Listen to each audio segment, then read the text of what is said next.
Stuburo tarpslankstelninio disko išvarža susiformuoja dėl mechaninių traumų. Tai niekada išvarža neateina su amžium, kaip kartais žmonės savo sukuria. Raumenų tempimas, kuris spaudžia tą tarpslankstelinį diską, jo priežastis būti įvairi. Pavyzdžiui, sunkaus krovinio kėlimas, ilgą laiką buvimas pasilenkus, taip pat stresinė situacija, šaltis, gali sukelti raumenų įtempimą ir tada priklausomai nuo to tarpslankstelinio disko stovio atsiranda mikroplyšimai ir po truputėlį, kartais vienu smūgiu, kartais po truputį formuojasi tam tikras išsigaubimas. Kol tas įsigaubimas yra nedidelis, ten keli milimetrai, kartais žmogus net nežino, kad jis tą turi išvaržą, bet kada jis padidėja ir jo kryptis nukrypsta į nervą, tai tada atsiranda skausmai, kurie nekamuoja žmogaus, galima sakyti, nugaros srityje, o viskas leidžiasi to šaknelės projekcija, kuri yra užspaudžiama.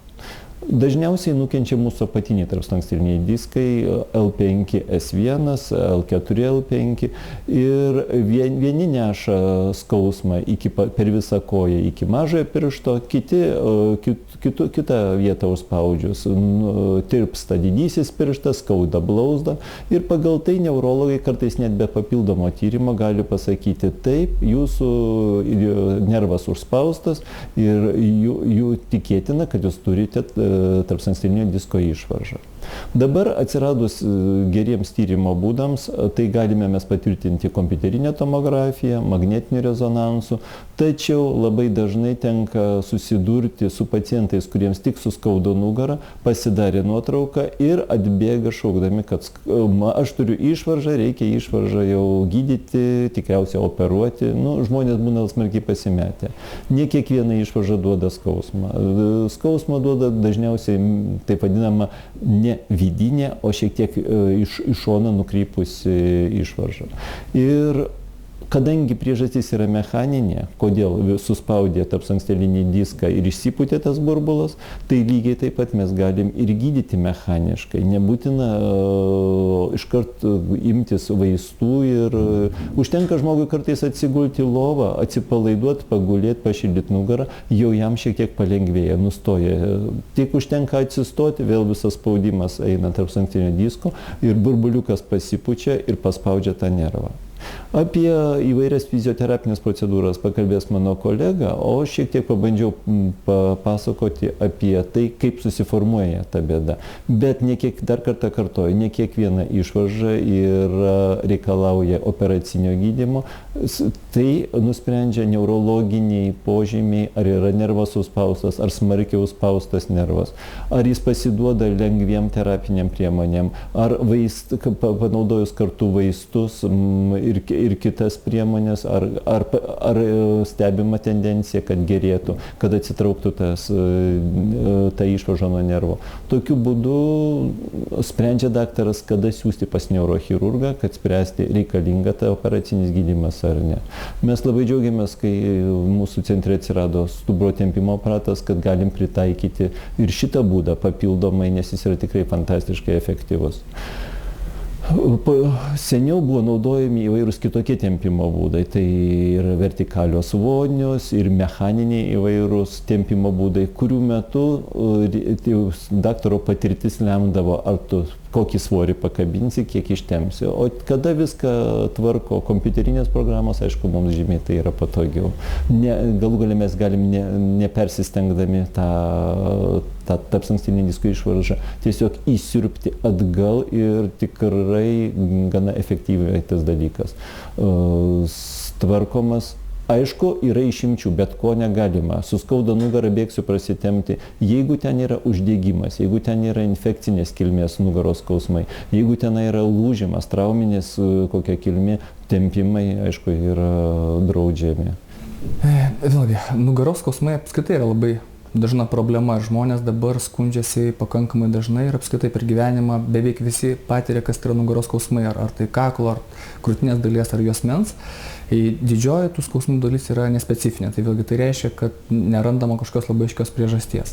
Labai nemaža dalis specifinių yra diskų išvaržos, ką daktaras šnekėjo Žitkauskas. Vėlgi yra kitos priežastys jau retesnės, tai vėlgi yra onkologiniai įvairūs susirgimai, metastazės, uždegiminės ligos, reumatoidinis artritas. Taip pat gali būti lūžimai slankstelių, kas gali sukelti skausmus. Gydymas, vėlgi, labai svarbi gydymo dalis yra reabilitacinis gydymas. Yra visa eilė gydymo priemonių, kurios naudojama ir jau reikalingas kompleksas. Paprastai viena gydymo priemonė nepadeda. Esant ūmiems skausmams, vėlgi taikomas vienos priemonės, tapus lėtiniams tampa svarbesnės kitos priemonės. Kai atsiranda skausmai, gulėti žmogui rekomenduojama pakankamai trumpai. Tai gali būti 2-3 dienos, tam, kad tie skausmai biškį nurimtų, po to žmogus svarbu, kad jis pradėtų judėti. Nesvarbu daug, bet kad išsijudėtų. Ir tada tampa svarbios priemonės nuskausminančios. Vėlgi yra fizioterapinės procedūros įvairios. Tai gali būti su elektros ravėm procedūros, kurios labai gerai nuima ūmą skausmą, sumažina uždegimą, pagerina kraujotaką nugaros raumenų. Gali būti ultragarso procedūros, magneto, lazerio procedūros ir visa kita eilė procedūrų, iš kurių galima parinkti konkrečiam žmogui tinkamą procedūrą skausmui sumažinti. Jeigu nepadeda viena procedūra, galim taikyti kitą procedūrą. Jeigu yra kažkokie priešparodymai vienom, galbūt tinka kitos. Tai yra vienas iš būdų. Taip pat dėl masažo yra kartais bijoma pradėti pakankamai anksti tik atsiradus skausmams daryti, bet ūmiam periode masažas jis irgi labai neblogai padeda. Tai gali būti švelnus masažas, atpalaiduojantis, kas taip pat padeda sumažinti skausmą. Skausmam rimstant masažas gali stiprėti tam, kad atpalaiduoti geriau raumenis, kurie paprastai būna įsitempę esant nugaros skausmam su ar be jų plitimui į koją. Dėl mankštos yra įvairių minčių, bet esant ūmiems skausmam pirmom dienom nerekomenduojama pradėti mankštos mediciniškai vadinamos kineziterapijos, bet po to jinai įgauna vis svarbesnę reikšmę. O skausmam rimstant visi žmonės, kurie kreipiasi į medikus, yra apmokomi specialios mankštos, kur atrinkti pratimai tie, kurie nekenkia stuburui, neapkrauna stuburą, bet stiprina raumenis, kurie yra kaip ir korsetas, natūralus savo korsetas, kuris palaiko stuburą tinkamai padėti. Nes vėlgi pats skausmų atsiradimas dažnai susijęs su netaisyklingais judesiais, su slankstelių, įvairių struktūrų aplink slankstelius, tarp slankstinių diskų pažeidimų. Tie pažeidimai atsiranda dėl mūsų netaisyklingų judesių, dėl to, kad yra per silpni raumenys, kurie stabilizuoja nugarą. Ir pagrindinė dabar kryptis apskritai kineziterapijos yra liemens raumenys stabilizuojantis pratimai. Ir tie pratimai tampa vis svarbesni skausmui mažėjant ir jie padeda netgi profilaktiškai. Jeigu žmogus praėjus pirmam skausmo epizodui daro kasdieną arba bent jau beveik kasdieną į kineziterapiją mankštą, jau yra daug mažesnė rizika, kad tie skausmai pasikartos. Esant lėtiniams skausmams, mankšta yra praktiškai vienintelis tikrai įrodytas dalykas, kuris padeda tiek skausmams sumažėti, tiek jų išvengti ateityje. Tai jau, kai yra lėtinis skausmas, kai jis nėra toks stiprus, tai yra vienas iš pagrindinių būdų, kaip savo padėti. Bet darbo reikalauja nemažai ir savo darbo. Gydant žmonės su ypatingai užtęsusiu skausmu, kai nepadeda fizioterapinės priemonės, masažas, mankštos, vaistai galų gale, yra labai rimta alternatyva, netgi prieš operacinį gydymą pabandyti, yra stuburo tempimas. Tai vėlgi taikomas dažniausiai tiem, kuriem nepadeda. Gydymas jau mano minėtas, tai ir užsitęsus, tai 4-6 savaitės. Jeigu skausmas nemažėja arba mažėja nepakankamai, galima taikyti stuburo tempimą. Stuburo tempimas vėlgi sumažina spaudimą tarp slankstelinio disko, pačio, jeigu yra išvarža, nervinės šakelės spaudimą sumažina, atpalaiduoja struktūras esančias aplinkui, atpalaiduoja sąnariukus tarp slankstelių, mes jų turim daug ir tarp slankstelių sąnariukų uždegimas, spaudimas irgi turi įtakos skausmų atsiradimui. Tų struktūrų atpalaidavimas padeda skausmui mažėti, uždegimui rimti toj vietoj, kur yra problema, dažnai, pavyzdžiui, išvarža. Pats stuburo tempimas yra pakankamai senas gydymo būdas, jis pakankamai nemažai yra pasikeitęs į teigiamą pusę.